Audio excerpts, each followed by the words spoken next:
If you'd like to be in the audience for the Fred Jackson Show, it's live every Monday night at 7. Go to www.WBBZ-TV. Click the tickets or the Fred Jackson icon. Make your reservations and be in the audience every Monday night. It's a great show. But right now we've got a great show because Vic Carucci's with us, or Vic Carucci, as I used to call him back in the day. Okay, Buffalo Bills, they're 2-1. Came down to earth quite a bit with that loss to San Diego because it was at home. I think people expected San Diego to score. I think it was the Bills' lack of production offensively that might have surprised us. Well, I think it's a combination of things. For sure, the Bills' offense came up short in a game where it had to come up big, knowing that is Phillip Rivers. That's not Ryan Tannehill. That's one of the elite quarterbacks in the NFL with some top-notch receiving talent. And actually, guys like Antonio Gates, and Keenan Allen weren't the stars of the receiving corps, but other people step up. And why do they step up? Because you got a quarterback who gets them there. And they're down to their third string running back. That happened on their first drive when they lost Danny Woodhead, their second guy. So they responded beautifully, and give so much credit to Frank Reich, who did a masterful job as offensive coordinator. I thought he had a great game plan. I thought the pass routes that he called that had a lot of pick plays that caught the Bills defenders. I mean, they got a clinic in dealing with pick plays and such. So a lot of credit there. But E.J. Manuel, this raises concern because I think the accuracy issues, especially on the longer passes, anything 20 or over, he was having problems getting that ball on target. And sometimes it's not just a matter, when people say accuracy, they want the ball to be right on the numbers. It doesn't necessarily have to be on the numbers, but it should be within the catch radius. Ball placement is another factor there. I also don't know that he's going to be a quarterback who will be asked game in and game out to carry a game, but a quarterback has to lift the team when it needs lifting. And when you've got Phillip Rivers making start number 130, whatever it was for him, I think 137, and E.J. Manuel still early in his career, embryonic stages, that's going to be a difference, Bob. And you need, as a young quarterback, to learn from that and say, look, I've got to be something special today. I got to make some special plays. Well, if you go back, the fact that he was a first-round draft pick, there's very high expectations. The fact that he was drafted a year after a couple of freshmen, a couple of rookies, in Seattle and San Francisco, really made a mark in this league. So I think there's a lot more expectation for him than, say, when J.P. Lossman was drafted or somebody like that. Yeah. And a lot of people want to go back and compare him to number 12, who took him a couple years to get here, but he was also drafted in the first round. He's not a franchise quarterback. He's not going to be that guy.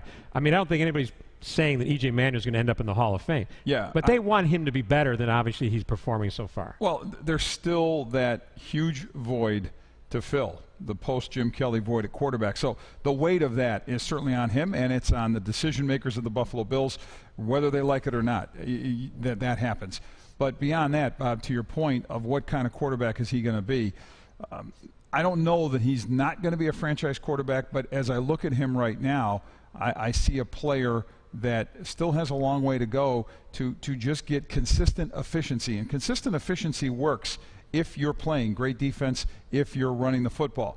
Well, the Bills' defense faced a challenge it couldn't overcome against the Chargers. So that's one area that the quarterback has to overcome. And then secondly, the running game honestly didn't have the great success that we saw it enjoy against Miami, and then some big run plays against Chicago. This is still a league where running the football matters. Seattle proved that in winning a Super Bowl, and that helped Russell Wilson. But then at times Russell made the plays he needs to make and needed to make, and you're seeing much better Russell Wilson post-Super Bowl.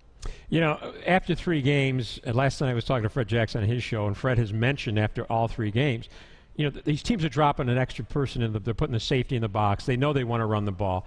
The Bills have not been effective running ball in the first half, but they keep running the ball. Right. But in the first 2 games, they managed to break a couple finally in the second half. I think maybe they wore down the defense a bit. Manuel's got to respond to it's a copycat league. Every defense is going to try to do the same thing. They see other teams being successful. So he's either going to make that adjustment or he's not, and it's going to affect this team on the field. He is, and again, maximizing the people that he has, whether it's the receivers, the running backs, the tight end. It's that kind of distribution. Again, San Diego put that blueprint out there of how you need to respond. They're playing on the road, coming cross country. It's a tough circumstance. Why do they win that game? Largely because Phillip Rivers is an experienced, talented quarterback, smart guy, gets rid of the ball quickly. sees the field well, and spread the ball out. He didn't make dynamic throws. The that first 49-yarder to Malcolm Floyd had more to do with Keenan Allen taking out two cornerbacks with a rub and allowing Floyd clear sailing down the field, and maybe the safety wasn't over as far as he needed to be. But what I'm saying is you don't necessarily have to have bombs away type of success. Smart distribution. Have you already started covering the team?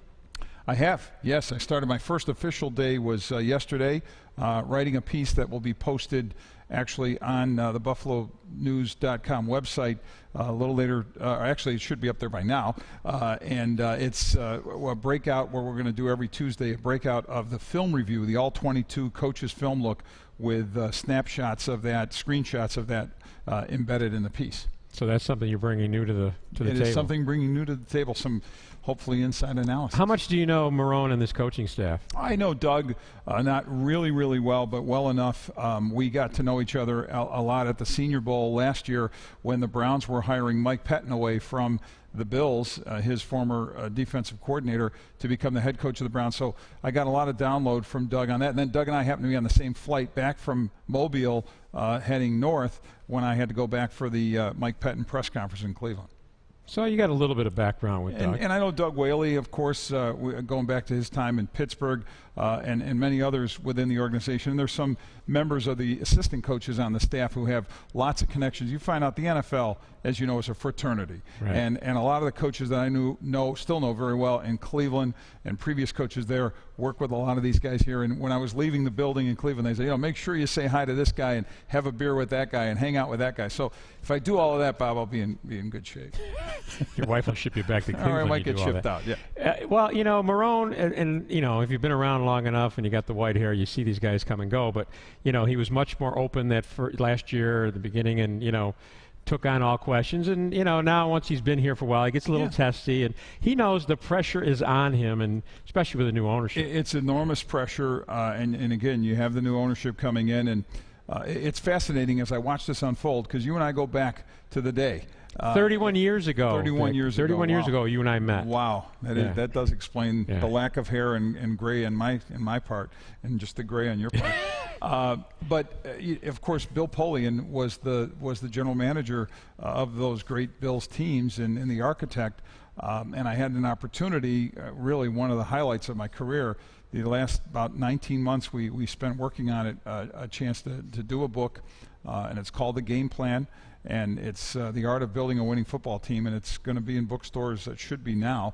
And it's a fascinating look at how this is done. But, Bob, it'll take you back because he learned on the job. I mean, he didn't come here as a star to the Bills. No. He was really a guy, an apprentice, who learned his way and humbly talks about how he gained all that knowledge and built what he built. Well, we've had him on the show, and he talks about how Jim Ringo put him to the test when he first got there and had him do a breakdown of all the front four, defensive linemen across the league. And, he gave him, like 5 days to do it, and Bill did it. And I think Ringo was kind of surprised he had it done. He wanted to see what he was all about. But, we go back, he worked under Terry Bledsoe, was the general manager, and Terry had a heart attack. Right. Terry was a little...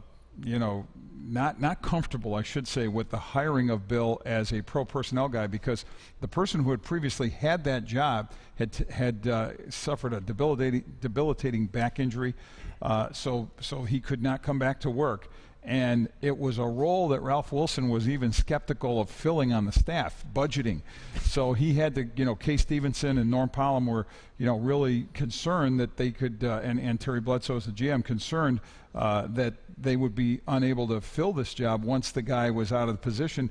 But they wanted to get Bill in there, so when they brought Bill in, they kind of did it quietly because they really didn't want Ralph to kind of look at it and say, wait a minute, why do we got a budget? Why do we got to bring this guy in for this pro personnel job? And so Bill was told, stay under the radar, which he said was easy for him because his office was like the size of a closet, and Ralph spent most of his time in Detroit. In his early years, he stayed off the radar. In the late 80s, early 90s, he was very much on everybody's radar. We only got 2 minutes left, but I want to get your take on Ralph Wilson. You got to know the man. What will his legacy be in this town and in the league?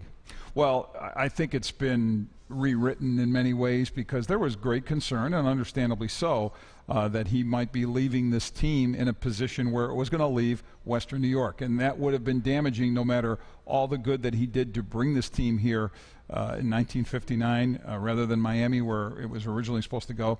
And I think his legacy will be that of someone who did what was necessary to build this team into a winner, especially during those Super Bowl years. Bill Polian will rave, even though he got fired by the guy, will rave about Ralph's compliance when it came to big decisions like Jim Kelly, when there were offers to trade his rights away, and Bill said very attractive ones. Ralph said, no, we're not doing it. We know this guy's special. Got to get him, got to sign him. Paying top dollar when you have the top overall pick for Bruce Smith. Again, not blanching about that. So I think his legacy is part of that, and I think, too, that he stayed true to his word. He said, this team isn't going to leave the area, again, as long as I own it. And I think setting up things the way they were set up and maybe understanding the climate better than a lot of people were giving him credit for. Terry Pegula stepping in to do what he did. Obviously the best thing for everyone, all of us in Western New York, to know this team's going to be here for a long, long time. Yeah, well, it worked out for you because you just came back. Yeah, I kind of did it on a hunch. Wouldn't it be tough if you came back to take the job? And anyway, I would just hang out with you, or we'll go to the Apollos or something. We'd find something to do. You know, I think we might go to the Apollos more than once. I think we will. Vic, it's great having you on the show. It's great having you back in town. We'll have you back often, and look forward to seeing you out there at the games. Same here, buddy. Thank you. We're going to be back to talk about the Independent Health Challenge. And John DeSciullo, that's right, Mr. Bragging Rights, actually took part in an athletic competition today. He'll be here to tell us about it right after this.